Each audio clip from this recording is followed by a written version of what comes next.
Okay, long run. How long should your long run be, and how do you have progressions on from what you would start at right now? Now, if you're getting yourself into a training schedule, maybe you're training towards a 10K or a half marathon or a marathon, it all depends as to how long your long run gets as to what you're actually training for. So that area of specificity needs to be dialed in. What are you trying to do? And if that's sort of 5 months from now, you're trying to run a marathon and you currently can run 5K, then of course you've got a lot of work to do, but you've also got a lot of time to play with. 5 months is 20 weeks or more. And you've got a lot of time to incrementally add to that long run in order to get yourself there. So literally anything is possible when you've got enough time to play with. But right now, how long should it be? Now, if you're going out there and you're the typical person who's running 3-4 times a week, and each time they go out there, they go out and run 5, 6K, they're out there for 35, 40 minutes. Your long run should then start at 40 minutes and really no more than that.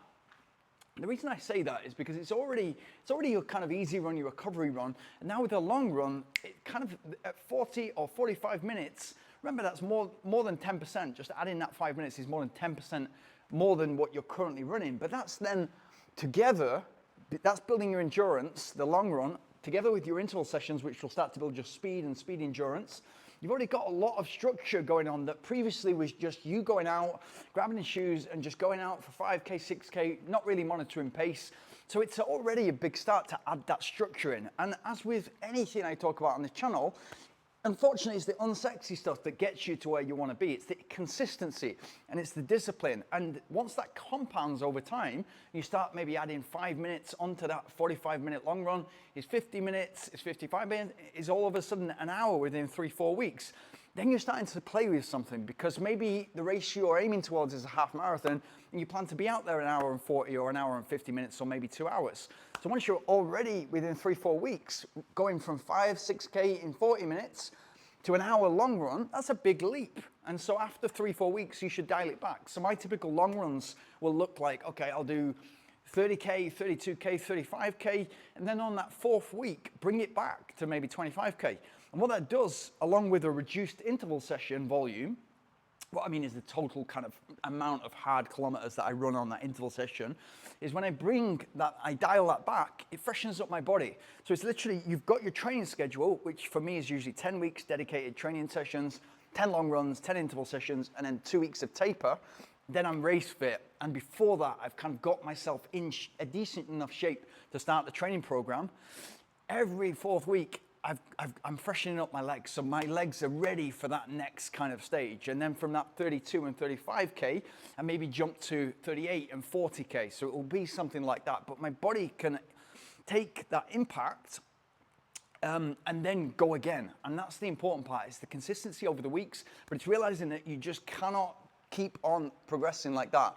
Your progress is something like short kind of waves upwards, and it's going to be like you need to pull it back, let the body absorb that super compensation, and then go again.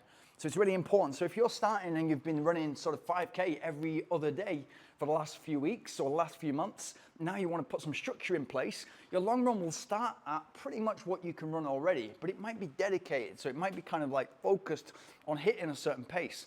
So if your half marathon time is, for instance, you're trying to aim for 6 minutes per kilometer, that's coming out like 2 minutes, 2 hours and 6 minutes, 2 hours and 8 minutes for the half marathon, then you want to be focused on hitting that kind of pace within the long run. And that might initially seem really easy for you because you're only going out there for 40 or 45 minutes and trying to hit that half marathon pace. But over time, as you increase that distance and you keep the same pace, then it will start to feel a little bit more difficult, but hopefully the speed endurance that you're getting from the weekend interval sessions will make it seem so much easier and almost like you're running with the handbrake on. And I'll always say that if you're running a marathon, if you're running a half marathon, you want to get to not just the halfway point, but you want to get really 2/3 of the way in, feeling like you're running with the handbrake on, feeling like this is pretty comfortable. Now, there's a friend of mine who did the Manchester Marathon this weekend said he got past the point that he usually starts to find it difficult. And it's so crazy. For me, it's funny to hear. Like in kilometers, if you're working in kilometers, if your brain works in kilometers, it's usually 10K to go that you'll start to find that difficult, or after 30K.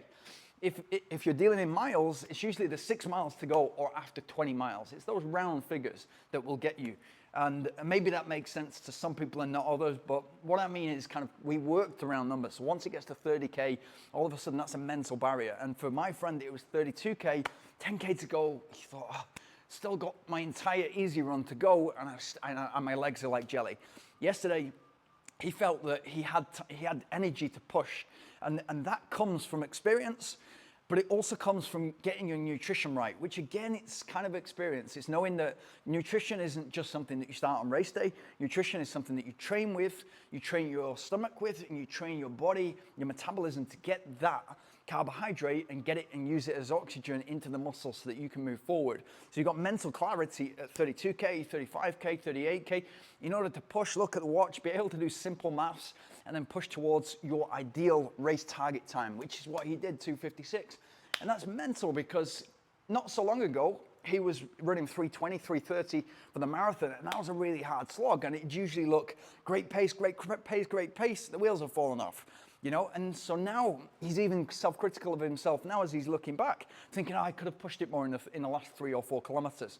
But what would you have done? And I think he was averaging 4 minutes and 11 seconds per kilometer, which is brilliant for a marathon, absolutely brilliant. And he's run that sub 3 hour marathon for the first time, and that was his target, but now he's run 2:56. He's kind of wishing he could push it.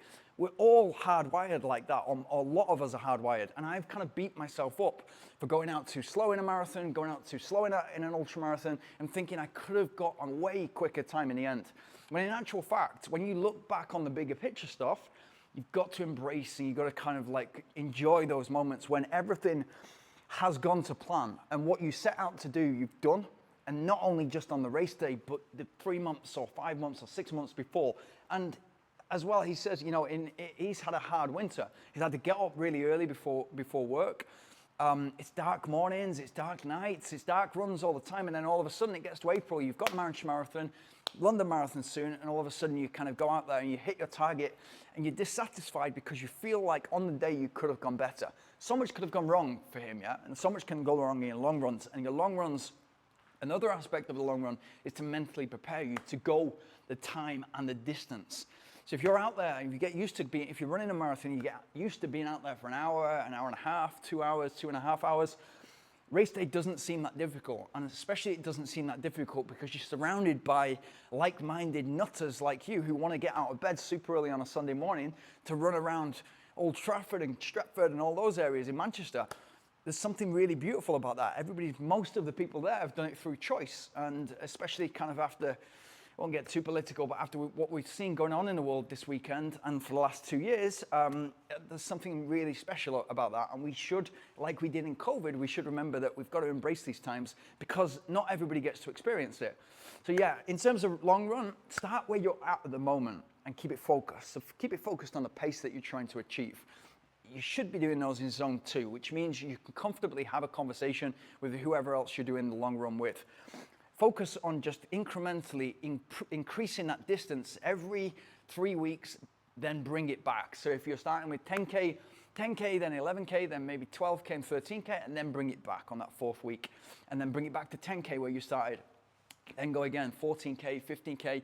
And if you haven't got time, which, you know, in a 10-week period, it depends what you're training for. If you're training for half marathon and a marathon, you're gonna have more time available to hit that distance.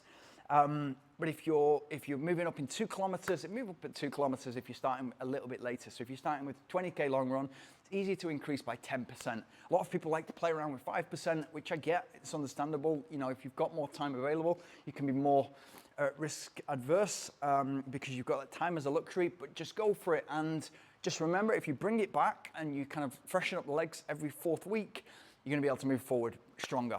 And that's what you're looking for long term, to be able to hit that PB and hit the target.